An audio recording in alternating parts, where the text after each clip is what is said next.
ये सच है विवेक बाबू, आप क्या कह रहे हो, खड़गे जी क्या कह रहे हैं, हर नेता अपना अपना भाषण देता है, उससे जमीन की हकीकत हो ऐसा नहीं। ये सच है कि 19 के चुनाव में लगभग 250 सीटों पर, दो एक सीट ऊपर नीचे हो सकती संख्या, 250 सीटों पर कांग्रेस वर्सेस बीजेपी लड़ाई हुई। जहां कांग्रेस वर्सेस बीजेपी लड़ाई हुई वहां कांग्रेस का स्ट्राइक रेट यानी सफलता की दर दहाई में भी नहीं थी। Can you imagine? आपकी 0 से लेकर 9% तक स्ट्राइक रेट था बीजेपी के मुकाबले। क्या समझिएगा? आपने जो 50-52 सीटें जीती वो वहां जीती जहां आप बीजेपी से नहीं लड़े, केरला में लेफ्ट से लड़े तब जीते। आपका बड़ा चंक केरल से आया, पंजाब से आया जहां अरविंद की पार्टी से आप लड़े और जीते। बीजेपी के खिलाफ लड़के तो आप 5-7 सीट जीत पाए कुल। जब तक आपका स्ट्राइक रेट ही नहीं बदलेगा तब तक तो फिर मंच के भाषण है मित्र, नहीं। ये तथ्य है, इससे हम इनकार नहीं कर सकते। खैर, ये हो गई आंकड़े की बात। मैं कीर्ति बाबू की इस बात से भी सहमत हूं, मैं क्रांति हो सकता है, मुझे समझने में भूल हो, मैंने समझ देख पा रहा हूं, लेकिन थोड़ा बहुत तजुर्बा होने के नाते, जिसे डॉक्टर है तो अगर प्रैक्टिस लंबे समय तक कर लेता है तो मरीज को देख के जान लेता है कि इसको बीमारी कौन सी है। अब ऐसा भी नहीं कि केवल आप ही डॉक्टर हो। आपने जितने चुनाव लड़े उससे ज्यादा मैंने कवर किए, इसलिए हम भी थोड़ी बहुत समझ रखते हैं। भाई 2004 में या 9 में अखिलेश जी कब 4 में आए थे, हाँ 4 में आए थे चुनाव लड़ने की प्रक्रिया में ना। हम 1990 से चुनाव देख रहे हैं होते हुए, और उन्हीं सब लोगों के बीच में घूम रहे हैं कि मुलायम सिंह क्या कह रहे हैं, कांचीराम क्या कह रहे हैं, कल्याण सिंह की क्या राजनीति चल रही है। नहीं तो उतना समझ तो हम लोगों को थोड़ी बहुत तो मान ही लोगों हो, आप लोगों जितनी तो नहीं, लेकिन थोड़ी बहुत तो है ही जनता की, हम लोग भी जनता के बीच में रहते। अगर क्रांति हो जाए तो अलग बात है। लेकिन मैं 2 बातें आज रेखांकित करूंगा आज 5वें चरण के उत्तर प्रदेश के चुनाव पर। विवेक भाई माने ना माने, कांग्रेस अपने जीवन की सबसे विचित्र लड़ाई में है। विचित्र लड़ाई इसलिए कह रहा हूं, सबसे शब्द अगर मैंने लगाया तो उसका जस्टिफिकेशन दे दूं। सबसे इसलिए कहा, सबसे तब भी था जब इंदिरा गांधी हारी थी, लेकिन इंदिरा गांधी दूसरा मेटल थी, उन्हें फाइट बैक करने की कला मालूम थी। इसलिए कोई ये नहीं मानता था कि इंदिरा गांधी खत्म हो सकती ना। चिकमंगलुरु और मेडक से लौट के आई और फिर छा गई। 77 में 55,000 वोट से इंदिरा जी हारी थी विवेक बाबू, आप पुराने आदमी याद होगा, और 54,600 वोट से राहुल गांधी हारे। ये 55 का भी फंडा है आपके पीछे अमेठी में। इसलिए मेरा मानना, और अमेठी और रायबरेली तो इसलिए महत्वपूर्ण है क्योंकि उनका संदेश बड़ा है मित्र। है तो 2 ही सीटें, जैसे कौशांबी और मछली शहर, वैसे प्रतापगढ़ और रायबरेली और अमेठी, लेकिन उनका संदेश बड़ा है। वो प्राण है आपकी दोनों सीटें कांग्रेस के लिए। अब प्राण तो प्राण ही हो सकता है, उसका कोई विकल्प नहीं हो सकता विवेक भाई, नहीं। इसलिए मैंने कहा कि आपके लिए सबसे बड़ा संघर्ष है। अखिलेश यादव के लिए प्रतिष्ठा का प्रश्न, 5 सीटें हैं, कन्नौज, मैनपुरी, बदायूं, और अक्षय जहां से लड़ रहे फिरोजाबाद, और धर्मेंद्र जहां से लड़ रहे वो आजमगढ़। प्रतिष्ठा सीटें, माने ना माने कहीं ना कहीं से क्या फर्क पड़ता है। 4 जून को उसी के आधार पर उनके नेतृत्व की समीक्षा होगी भाई, क्योंकि समाजवादी पार्टी ने अपने सर्वाधिक संसाधन वहीं लगाए। शिवपाल जी ने तब तक बदायूं नहीं छोड़ा जब तक वहां वोट नहीं हो गया। उन्हें बाकी देश एक तरफ, पहले बदायूं तो निपटाऊ। रामगोपाल जी फिरोजाबाद में बैठे। इसलिए मैं कह रहा हूं, उन सीटों की विशेषता है, उन सीटों में आपकी प्रतिष्ठा लगी हुई है। उनको सहज सीट कह के कैसे खारिज कर सकते हैं? जहां से इनके स्वामी मौर्य के वो तलाकशुदा दामाद को टिकट दी फर्रुखाबाद से समाज सपा ने, तो फर्रुखाबाद और मैनपुरी बराबर तो नहीं हो जाएगी, चुनाव वहां भी सपा लड़ रही, लेकिन मैनपुरी है और फर्रुखाबाद है। मैं इसी अंतर की बात कर रहा हूं।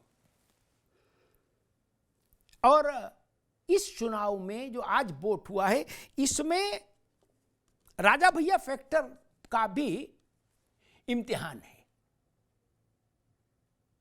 जब आप किंवदंती हो जाते हैं, लोक कथाओं में आ जाते हैं, तो फिर आपका इम्तिहान भी बड़ा होता है।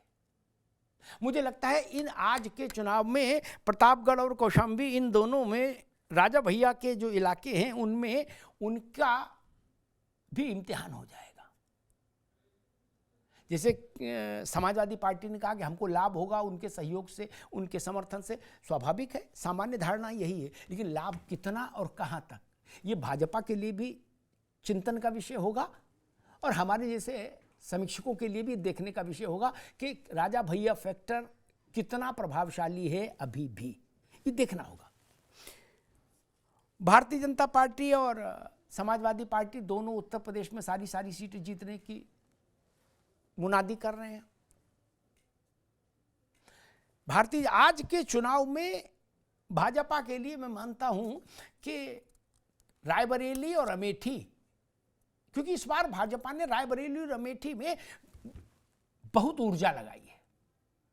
मतलब जिसको होना चाहिए कि भाई यूं ही नहीं कि नहीं ठीक है राहुल गांधी चुनाव लड़ रहे हैं, क्या करना है, ठीक है कोई भी लड़ ले ना, उन्होंने सारे पेच कसे हैं, सारे चक्रव्यूह दुरुस्त किए हैं रायबरेली और अमेठी में। एक तो वहां भी उनका इम्तिहान है और एक दो इम्तिहान और है मेरे हिसाब से। एक इम्तिहान है अयोध्या का मार्जिन मुझे देखना है, परिणाम नहीं। इतनी बड़ी परिघटना के बाद, भव्य दिव्य नव्य मंदिर के बाद वहां भाजपा कितने मार्जिन से जीतती है वो देखना है। और एक आज के चुनाव में मेरी बात से मेरे ख्याल से सब सहमत होंगे, मैं कैसरगंज के परिणाम को भी देखना चाहूंगा, वो भी महत्वपूर्ण है। तमाम उठापटक के बाद भारतीय जनता पार्टी ने लोकसभा की टिकट ब्रजभूषण के परिवार में ही रखने का फैसला किया। ब्रजभूषण शरण सिंह के बेटे को टिकट मिला।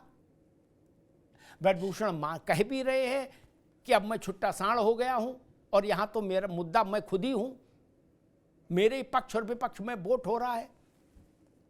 तो यह भी देखना होगा कि भारतीय जनता पार्टी का यह फैसला ब्रजभूषण के परिवार में टिकट देने का ठीक था या मिसकैलकुलेशन हो गया। यह भी 4 जून को पता लगेगा। इसलिए मैंने कहा कि 4 जगह बड़ा दंगल, बाकी जगह चुनाव। धन्यवाद। एक छोटा सा ब्रेक है, विज्ञापन है, देख लीजिए, फिर लौट के आते हैं। Where the software engineer meets the cool UI UX designer meets the gifted content writer to create the big dream. The world comes together at Sharda University. So where are you?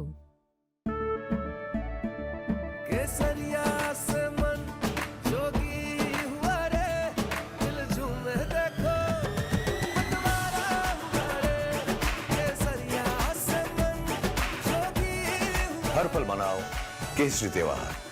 विमल, बोलो जुबान केसरी।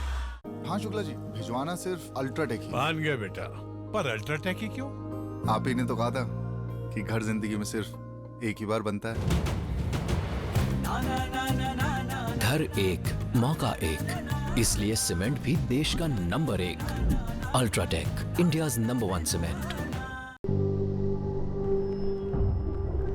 झंझनाहट से जल्द आराम पाएं Sensodyne rapid relief के साथ।